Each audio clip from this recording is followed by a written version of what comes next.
bienvenue à tous dans les podcasts qui vous emmènent au cœur de projets qui prônent le développement d'une alimentation durable pour tous. Aujourd'hui, Catherine nous emmène à Saint-La-Bruyère afin de découvrir le projet de construction d'un four à pain communautaire porté par l'ASBL Faites-le autrement.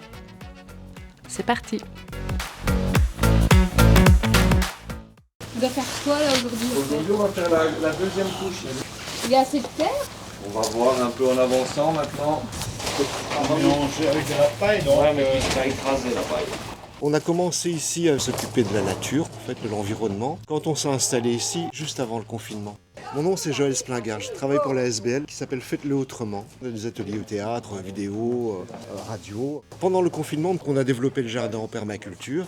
Et après ça, on a demandé aux gens, en plus de cet atelier permaculture de jardin, qu'est-ce que vous aimeriez développer comme projet? Toujours autour de l'environnement et du consommé local et de la solidarité surtout, se retrouver ensemble. Et l'idée est arrivée du four à pain. Après avoir construit la table du futur four avec des matériaux de récupération et refait le toit chargé d'abriter le four, une équipe constituée d'habitants du village ont imaginé un système composé de 3 couches. C'est les différentes épaisseurs qui ont chacun un rôle dans la répartition de la chaleur, dans le maintien de la chaleur et dans l'isolation avec l'extérieur. Moi c'est Anthony, je suis habitant du village, je veux dire que je fais partie de l'équipe. Durant l'été, une première équipe a créé la première couche de la sole.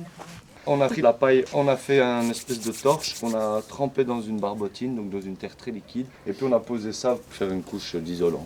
De nouveaux citoyens de la région montoise se joignent aujourd'hui à l'aventure pour façonner la deuxième couche, avec des matériaux locaux, pétris cette fois avec les pieds.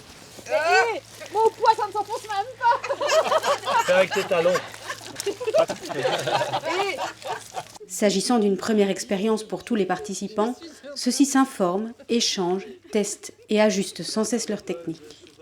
Pas loin, hein? Sincèrement, ça va beaucoup plus vite que le premier toujours. Oui, Travailler. la paille, ça absorbe déjà. Tu vois. Donc ici on va répartir le mélange qu'on vient de faire, on va faire la dalle. J'essaye de placer un peu les choses pour que les couches fassent une. C'est un peu ce que j'avais vu un peu dans les process. Une fois la sole sèche, les habitants pourront ensuite construire le dôme en argile.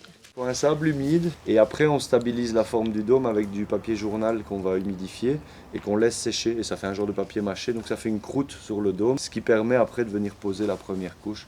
La finalisation du four nécessitera encore après l'hiver quelques chantiers participatifs avant de pouvoir en profiter et en faire profiter les habitants.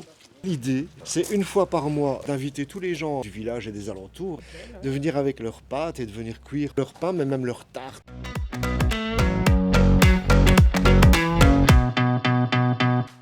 En partageant les savoirs et savoir-faire, en utilisant des matériaux locaux respectueux de l'environnement, en créant du lien social et de la convivialité, mais aussi en encourageant l'autoproduction, le projet de four à pain communautaire contribue à la transition alimentaire à de nombreux titres. Merci de votre écoute et si vous avez aimé ce podcast, nous vous invitons à le partager sur vos réseaux sociaux et nous vous donnons déjà rendez-vous pour le prochain épisode. À tout bientôt!